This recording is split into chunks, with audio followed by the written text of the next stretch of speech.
Welcome to Colney Talk Podcast.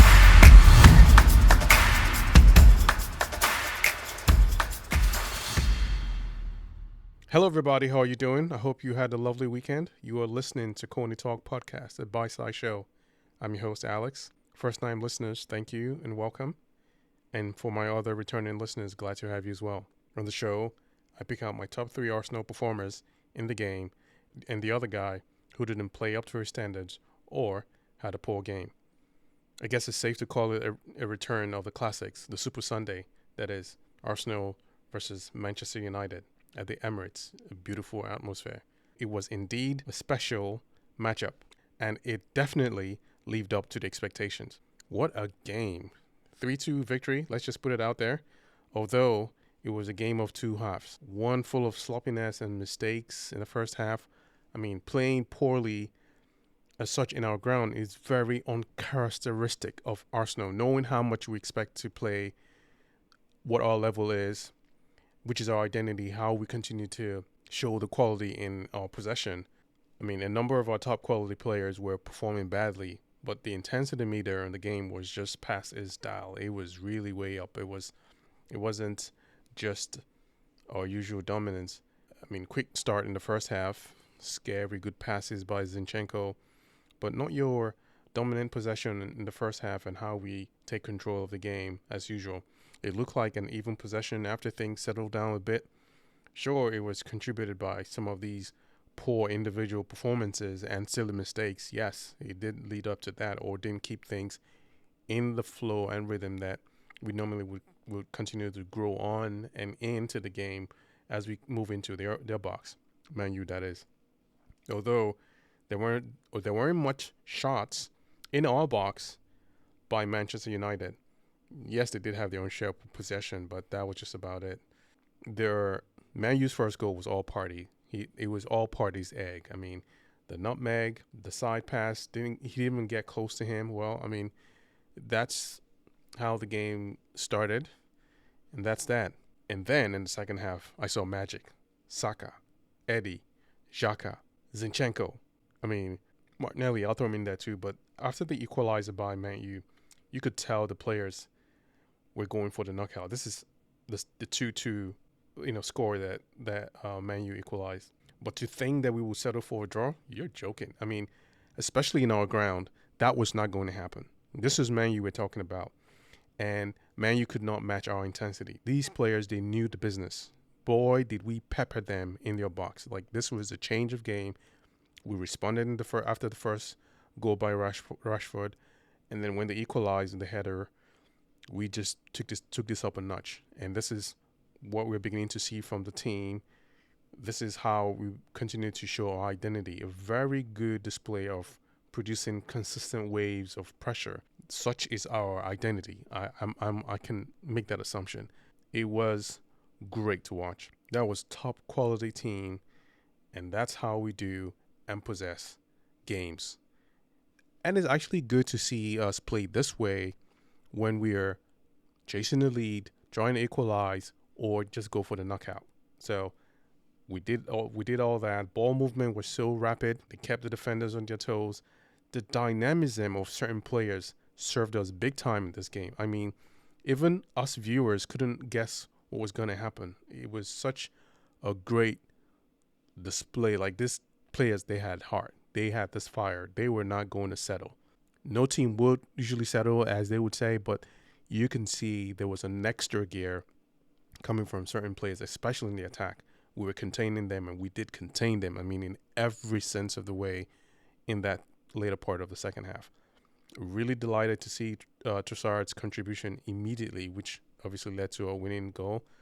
I wonder if we'll get another front man. This team clearly needs it. There is so much quality that we want to add more. This is the reinforcements we're looking for. So fingers crossed we get something good from that. Okay, let me get right into my top 3 Arsenal performance in the game.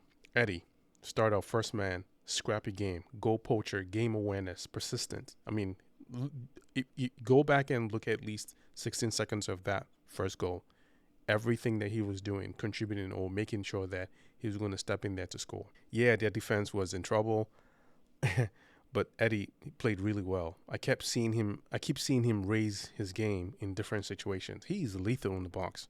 His opportunities in the box are so slim. Close chances he misses. But indeed, it's just something that he's set to do, and he's really producing that. 7 goals already, just doing what he usually does. I mean, these chances are not going to come in bunches. It will just be very little. He knows that already, but I'm glad that they are really coming off with some real good output, and it's really showing up for him, and also getting his flowers, because this boy has been playing his socks off, working really hard. I was worried that winning goal was going to be ruled offside, but thank God it didn't. I mean, he did so much to really keep us ahead, and boy, did he do it. My second player, Saka. We all know this guy. He's just a terror for the defenders. He brings chaos anytime that open space and the ball is just slides right over to him. It's like, get off of your seat and see what this boy's about to do. I mean, the finishing of this goal, I've never seen. I must admit, I've never seen this in his game. And should I be surprised? Not really, but he did surprise me with that. I mean, he was that kind of boy today.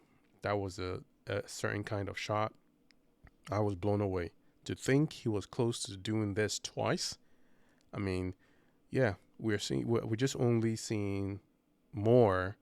We're just only seeing the beginning. I'll keep saying this, and there's so much this boy's gonna bring, and he was good in this game.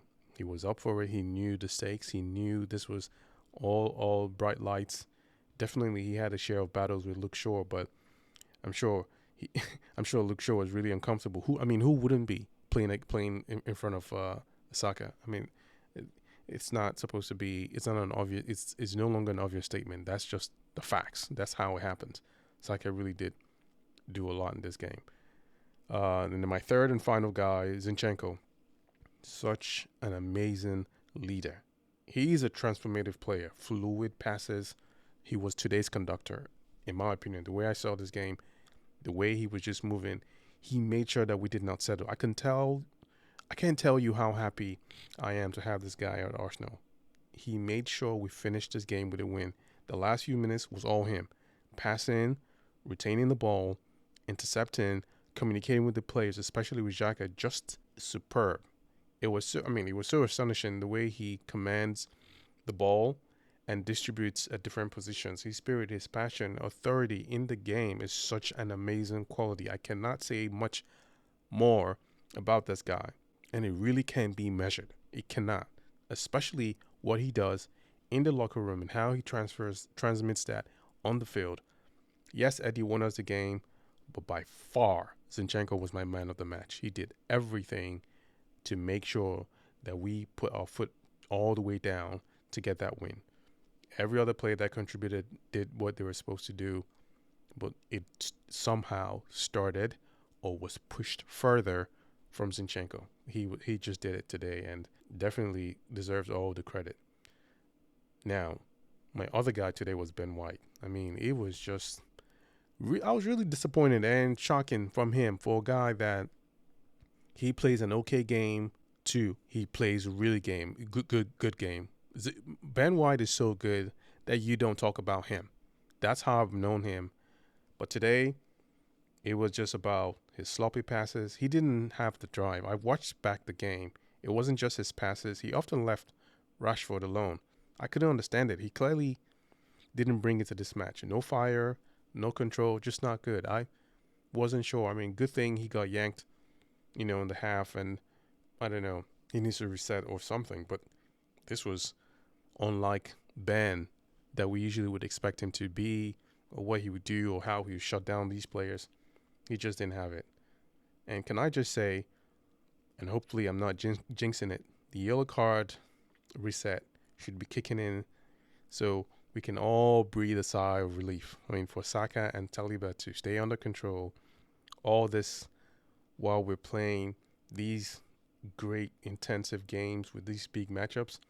I mean, yeah, that's awesome. Now we can really just sit back and have all these players on the starting lineup as we expect. So it's a great win. Another statement win. Eddie, Saka, and Zinchenko make my top 3 players, and Ben White, the other guy. Now, this is crunch time to bring in more quality players. So, Edu, please push harder. I'll leave you here for now. Enjoy this win, folks. Thanks for listening. Talk to you soon, and bye-bye.